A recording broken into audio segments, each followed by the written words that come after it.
সকাল সকাল দেখো রান্নাঘরে উনুন জ্বলে গেছে, আর সকালবেলা এখানে আদা জিরের জল ফুটছে, আর এই পাশে ডাল দিয়ে লাউ দিয়ে হচ্ছে রান্না, আর এপাশে ভাতও বসে গেছে। আজকে এত সকাল সকাল কেন বলো তো? আর আমি চা নিয়ে চলে এসেছি ছাদের উপরে। সবাইকে গুড মর্নিং, আশা করি তোমরা সবাই খুব ভালো আছো। আমার আরেকটি নতুন ব্লগে তোমাদের সবাইকে স্বাগত আর অনেক ভালোবাসা জানাই। আজকের ভিডিওটা আমি এখন থেকে শুরু করছি, আশা করছি তোমরা সবাই আমার সাথে থাকবে।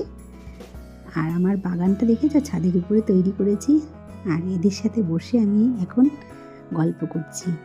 আর কি হয়েছে বলো তো, আমার গাছগুলোতে না, টবে সব গাছগুলোতে মাটি কম হয়ে গেছে জানো তো।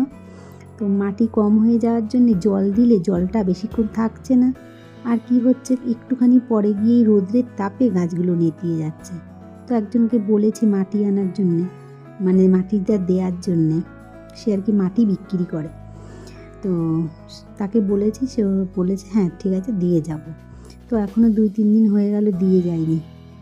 আকাশটা কি সুন্দর লাগছে না, ঝলমল করছে। আজকে সকালবেলা রোদ্দুরটা খুব সুন্দর উঠেছে, আর বসে থাকতেও বেশ ভালো লাগছে। কিন্তু বেশিক্ষণ তো বসে থাকা যাবে না, দেখলেই তো তোমরা উনুনে আমার ডাল হচ্ছে আর ভাতও বসানো রয়েছে। তো আর বেগুন গাছগুলোতে ফুল হয়েছে, লঙ্কা গাছে লঙ্কা ধরেছে। তো এদেরকে দেখে আর কি বলো তো, এই যে দুটো একটা জিনিস যে গাছে হয়েছে না, এটাই কিন্তু একটা আনন্দ, মানে নিজে হাতে করা। আমাকে সেই বাজার থেকে কিনে নিয়ে সেই লঙ্কা রান্না করতে হবে, আর বেগুনও তাই। কিন্তু গাছে যে এই যে 2-4টে ধরেছে, এতেই আমার যেন আনন্দ আর ধরছে না। এর একটা আনন্দই কিন্তু আলাদা। তো সকাল সকাল বেশ তোমাদের সাথে গল্প করতে ভালো লাগছে। আর আমার ব্লগটা তোমাদের কেমন লাগে অবশ্যই কিন্তু কমেন্টে জানিও। আমাকে তোমাদের কেমন লাগে সেটাও জানিও। কুমড়ো গাছগুলোতে না বেশ ভালোই ফুল হচ্ছে, আর কুমড়ো 2-1টা ফুলে আবার কুমড়োও ধরছে। কিন্তু কি সমস্যা হচ্ছে বলো তো, কুমড়োটা একটুখানি হওয়ার পরেই হলুদ হয়ে যাচ্ছে, হলুদ হয়ে না পড়ে যাচ্ছে। কেন যে হচ্ছে বুঝতে পারছি না। আমার মনে হয় মাটি কমের জন্যেও হতে পারে, কিংবা কোনো কারণে হতে পারে। দেখা যাক, আমি এবারে মাটি টাটি সব কিছু দিয়ে ঠিক করে নিয়ে তারপরে দেখব যে কুমড়োগুলো মানে হয় কি না। অন্তত একটা কুমড়োও যদি হয় না, তাহলেও জীবনে মানে মনে খুব শান্তি পাবো। আর আমাদের এখানে গ্রামের পরিবেশটা দেখো, চারিপাশটা শুধু গাছ আর গাছ, কিন্তু প্রচুর গাছ আমাদের এখানটা। তো আমাদের এখানটা খুবই মানে কি বলবো, খুবই একটা শান্তময় পরিবেশ। আর পুকুরও আছে আমার বাড়ির সামনে, পুকুরও আছে, বেশ ভালো ভালো লাগবে। তোমার এখানে যে অতিরিক্ত গরম পড়লে যে খুব কষ্ট হয় তা কিন্তু না, কারণ আমার একদম জানলার মানে আমার বাড়ির উল্টো দিকে পুরো পুকুর আর মাঠ, এর জন্যে খুব সুন্দর হাওয়া দেয়। আর আমার কাঞ্চন ফুল গাছটা দেখো, পুরো কেটে দিয়েছিলাম একদম পাতা টাতা, এখন সব পাতা টাতা হয়ে একদম ফুল ভরে যাচ্ছে। আর সব এই নয়নতারা গাছগুলোতেই সুন্দর ফুল ফুটেছে। আর কালকে 3টে কুমড়ো ফুল ফুটেছিল, বড়া করেছিলাম। আজকে একটা ফুটেছে, চলো এটাও নিয়ে যাই, নিয়ে গিয়ে বড়া করে দেবো ওখানে গরম ভাতে। একটা বড়া কালকে 3টে কুমড়ো ফুল ফুটেছিল, সেইটার বড়া করেছিলাম। তো সেটার একটু ব্যাটার বেঁচেও আছে, তো ওই ব্যাটারটা ফ্রিজে রয়েছে, ওখান থেকে বের করে ভাবলাম এই একটা আবার ভাজবো ওখানে। ভাজলে কিন্তু কুমড়ো ফুলের বড়া খেতে কিন্তু ভীষণ ভালো লাগে। তোমাদের কেমন লাগে জানি না, আমার তো ভীষণ ভালো লাগে।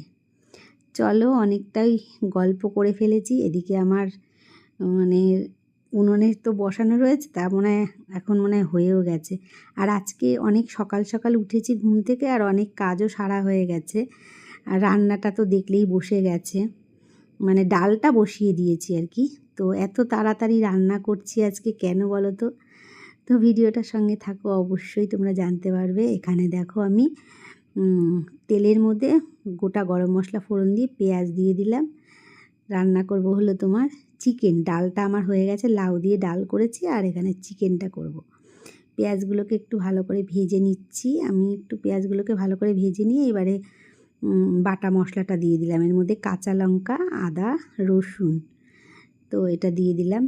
আর কাঁচা লঙ্কা দিয়েছি, আবার একটু শুকনো লঙ্কাও দেবো। মাংসে কিন্তু বেশ একটু কাঁচা লঙ্কা শুকনো লঙ্কা মিশিয়ে দিলে না টেস্টটা কিন্তু বেশি ভালো হয়। অবশ্য আমি চিকেন খাই না, তো ওরা বলে যে ভালো হয়, আমি এভাবেই করি আর কি। দেখো মশলাটা ভালো করে কষিয়ে নিয়েছি, আমি কিন্তু এরকমভাবে ভালো করে মশলাটা আগে কষিয়ে নিই।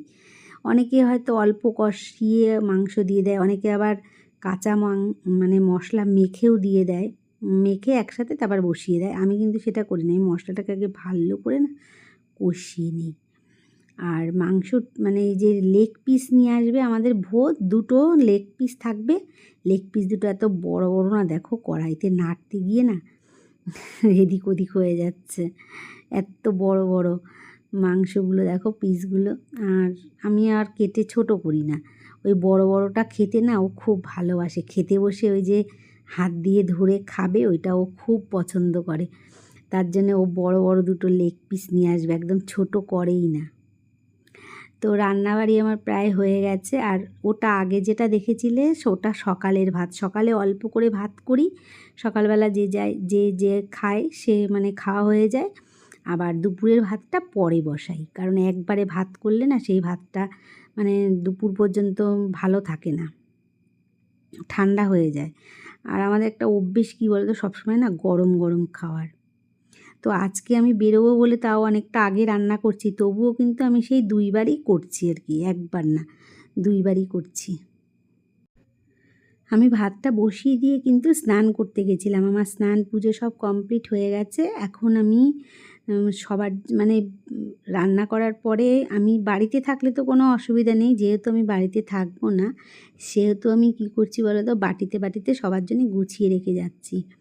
কারণ যদি গুছিয়ে না রেখে যাই তাহলে ওরা নিজেরা যে কি করবে নিয়ে খাবে, হয়তো দেখা গেল লাস্টে যেইজন খাবে তার আর হয়তো দেখা গেল কিছু থাকলো না, কিংবা হয়তো ফার্স্টে যে খাবে সে হয়তো কিছুই খেলো না, ভাববে যে পরের জন খাবে বলে এরকমই হয়, ওরা নিজেরা নিয়েও মানে বেড়ে না ঠিক মতন খেতে পারে না। তার জন্য আমি কোথাও গেলে সবার জন্য সুন্দর করে বাটিতে গুছিয়ে রেখে তারপরে আর কি যাই।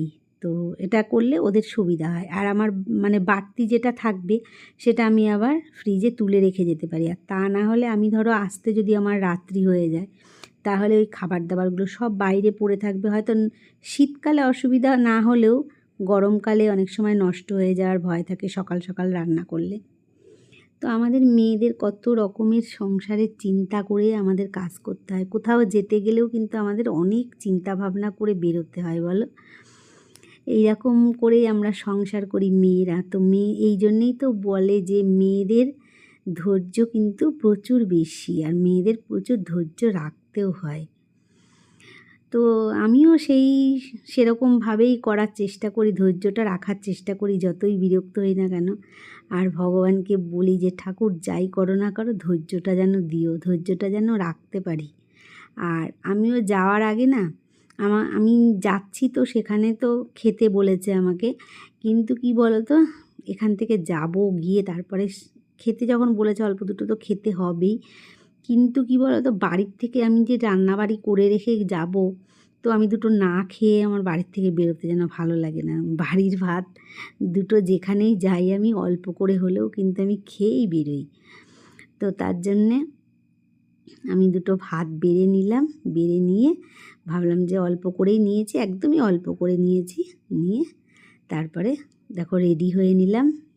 ভাতটা খুব গরম ছিল, তো গরম ছিল বলে আমি ভাবলাম যে তাহলে ভাতটা বাড়া থাক, এবারে আমি রেডি হয়ে নিই। তো রেডি হয়ে নিয়ে এবার খেতে বসছি, খেয়ে নেই, তোমরা আমার সাথে থাকো আর দেখতে থাকো। আমি খাওয়া দাওয়ার পরে তারপরে বেরোবো, তো অবশ্যই তোমাদের সঙ্গে তো শেয়ার করব আমি কোথায় যাচ্ছি। আর আমি একাই যাচ্ছি, আর আমার বোন যাচ্ছে, মেজো বোন। ভো যাচ্ছে না, কারণ ভো এখন আর আমার সাথে সবসময় বেরোয় না, ও এখন আর আমার সাথে সবসময় বেরোয় না। আর এমনিতেও বাড়িতে আমাদের এখন একটু কাজ আছে, ও বেরোলে একটু অসুবিধাই হয়ে যায়। তো আজকের ভিডিওতে না আমি আর কোথায় যাচ্ছি সেটা তোমাদের সঙ্গে শেয়ার করতে পারলাম না, কারণ তাহলে ভিডিওটা না অনেকটাই বড় হয়ে যাবে। তো নেক্সট ভিডিওতে আমি তোমাদের সঙ্গে শেয়ার করব যে আমি কোথায় গেছিলাম, কেন গেছিলাম, হঠাৎ করে এরকমভাবে আমাকে ছুটে যেতে হলো, তো সেটা তোমাদের সঙ্গে শেয়ার করব। আর বেশি বড় ভিডিও দিলে অসুবিধাই হয় আর কি, যারা দেখে তাদেরও অসুবিধা হয়, সবারই মূল্যবান সময়। তো আজকের ভিডিওটা আমার এই পর্যন্তই, আশা করছি নেক্সট ভিডিওতে তোমরা আমার পরে কোথায় গেলাম সেটা তোমরা দেখবে, আর ভালো লাগলে কমেন্ট করে জানিও। তো চলো দেখা হবে আবার নেক্সট ভিডিওতে। আজকের মতন সবাইকে টাটা।